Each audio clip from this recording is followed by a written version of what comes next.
180 টাকার 1 বছরের সুদ আসল 198 টাকা হলে বার্ষিক সরল সুদের হার কত?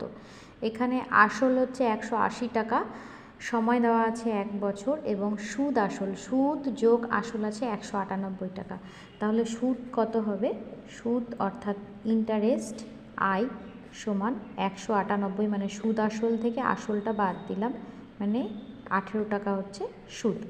সময়টা কত? সময় টি সমান বলা আছে 1 বছর। মূলধন বা প্রিন্সিপাল যেটা পি সমান দেওয়া আছে 180 টাকা। বের করতে হবে কত? সুদের হার, রেট অফ ইন্টারেস্ট। তো সরল সুদের সূত্র আমরা জানি, পি আর টি বাই 100 সমান হয় আই। এবার মান বসিয়ে দেবো। পি হচ্ছে 180 গুণ আর বের করতে হবে টি 1 বছর, নিচে 100 সমান 18।